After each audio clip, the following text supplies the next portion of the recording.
Senior fall, one night, 3 buddies and I, we didn't go out. We made a campfire. We were in Philly. We like lit magazines, in lighter fluid.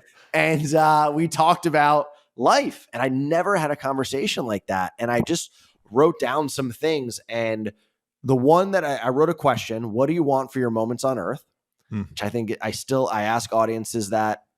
I think it's the most powerful and overlooked question we can ask. That's and huge. Then I wrote follow your fire. And the next morning I woke up and I stopped interviewing for finance. I started making plans to move to LA.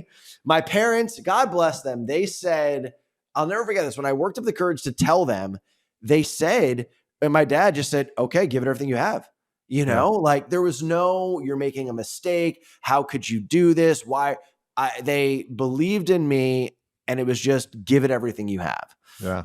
So I moved to LA and what was that thing, that fire? You said, follow your fire. What was your fire? Well, at that time, and this led me to, and I'll kind of the splashboard of my 20s, which was basically, I won US Lacrosse Coach of the Year. I also got into TV hosting. I had done some acting. I was doing stand-up comedy, and I'm a partner of Don't Tell Comedy, which is one of the biggest comedy companies right now. It was really like this splashboard of, I'm really fired up about this. There's something here that it's not like I like it. There's something deep within me, call it intuition, call it God, call it whatever, but there is something within me that's saying, this is good. Like you need to go after this. And this being just entertainment, the entertainment industry. At that time, it was acting. Acting, okay. But that, I think, was just because that's what I could put my finger on. And had you done any acting like in high school? Not a lot. That's awesome. That's great. How were you qualified? Oh, I wasn't. Not at all. None. Sure, it's just so funny. I would go there and no one cared about Penn. No one cared about lacrosse. Sure. And I reflect on that now too, because it was like this entire component of who I was for my entire life was just like, boom, shut down. And I'd go into a room and it's like, now how much can you pretend to be this other person? Sure. So I did that for a little while and got some things and then got like sucked totally at other things with it. But during that period was when I started coaching high school lacrosse. And there's a lot of stories there, but that first season when I was named a head coach right before the season, I had a lot of insecurity, a lot of imposter syndrome, all that, but we ended up winning the championship. I won US Lacrosse Coach of the Year, and there's a lot there of lessons, and I call it my grad school. But at the end of that was when I realized, Alex, like, I think you want to go, like, a friend of mine, his wife was a host, and I was like, what is that? I feel like I could do that. Like acting, I keep trying to be someone I'm not, and I'm terrible at it. I'm going into rooms. They're like, no, that's awful. I'm like, great, you validate? All right, I'll see myself out. Validate. And then but I was like, hosting, okay, this is how you are with friends. I could do that.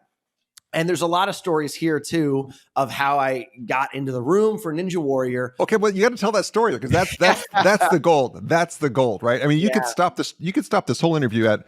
And I was named one of the youngest ever, if not the youngest ever, lacrosse coach of the year. Ta-da! That's my story, right? That's a keynote talk. But that's just one little thing that's why I found your book so fun, is that you just kept going into these places of unfamiliar territory. So how do you get into the room for American Ninja Warriors? Well, and I appreciate that. When I had coached, there was a thought that went through my head of maybe you want to be a lacrosse coach. And I do think I'll come back to it at some point in life, but it just didn't feel right to do it full time. This is going to be my career at this point, and hosting I was drawn to. So I worked up my courage. A lot of the first step with any of this, for anyone listening, is we got to dive in the deep end. Like, we got to do it. And I think the gap, I get, because I have buddies too, they're so into operations and systems and biohacking. And do you use this new AI platform? And all of that is great. And it's going to help us and it's going to make things better. But I think we as humans hide behind, do I have the best shoes? Do I have the best resources? Do I have the best systems? Rather than just start, be bad at it, be humble. Work hard, learn from people, use some grit. And then when you add in all the other enhancers, boom, you're going to go. But I really am passionate about that because I think we're now as a society using all this other stuff to as a substitute for just the gritty human work ethic. Yep. So and boldness.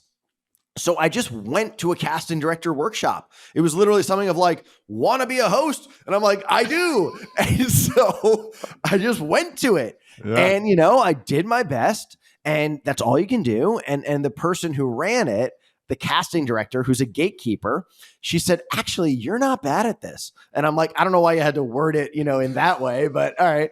You know, she goes, you know what? I'm going to make an introduction for you to an agent, another gatekeeper. So yep. I'm driving home. I'm like, they're going to put my name on the Walk of Fame tonight. Like, this is great. I've made it. And the next morning I wake up, and I've recently started telling this story to audiences because people ask about it. And the next morning woke up, I messaged her, it was Facebook Messenger.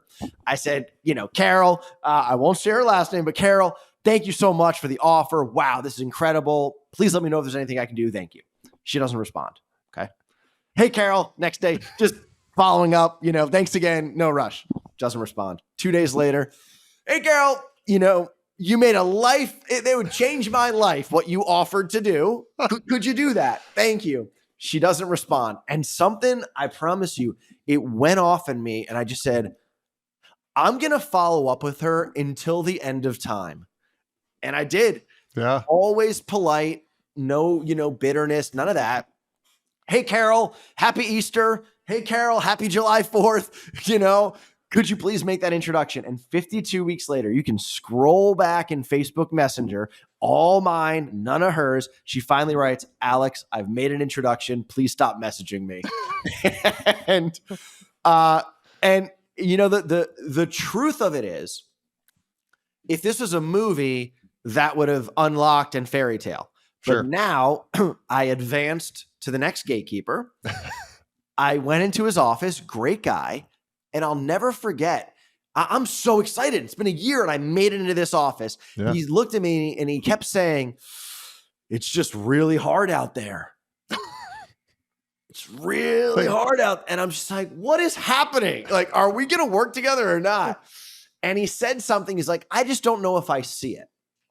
And so I drove home super bummed, heartbroken. Yeah. And then I was like, you know what?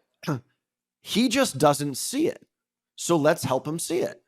And I went off and I just shot a bunch of ideas for basically my dream hosting shows. Yeah. So, you know, just did it rough and put it together in a bow. And I also believe that, you know, like there's a lesson there of, I've talked with people about it. We've got all of our ingredients of what we're passionate about and what we can offer the world, but nobody goes into a restaurant and asks for carrots and potatoes, and you ask for a meal, and yep. It's on us to curate an offering that people can easily digest. I love that analogy. Yeah. Yeah. So I did create like a nice meal, a demo video, and gave it to him. And he was like, okay, I think we can do some stuff.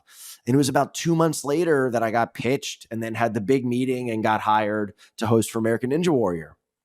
Wow. All right. So you do the pitch for American Ninja Warrior. Yeah. you then is there a delay from when they call you? Or do they say in the room, like, you got it? Like, how does that work? Well, I think it was a good lesson of, you know, I had a buddy, still do have a buddy, JJ, and he was always so good of, he treated everyone the same, no matter what position. He was always, and almost like a friend. He always, and I always thought that was such a great quality, and one that I've tried to cultivate in myself, because I used to do more of, if I met certain people, I would treat them more of like their position, or even put them on a pedestal sometimes and get nervous around them. But going into that meeting for Ninja Warrior, I had like a pep talk with myself, and I'm like, you got to just let it fly. Yeah. Like, you got to just, you know, and I stand by that, because even if people don't like us or we miss the opportunity, you're not going to have any regrets being the you that you truly are. Yeah. Right. We can live with that. So I was like, you got to just let it fly. And so I did, and they're phenomenal people there who run the show, produce the show, make it, and Yeah, we had like a big meeting and, sat down for like an hour and that was And it. so was it at that meeting that they said, you're the guy? No, No, okay. you leave and they're going to talk and, Yeah. you don't really know. And I think it was maybe 3 days later or a week later that I got a call. But not 52 weeks later. It No. was, yeah.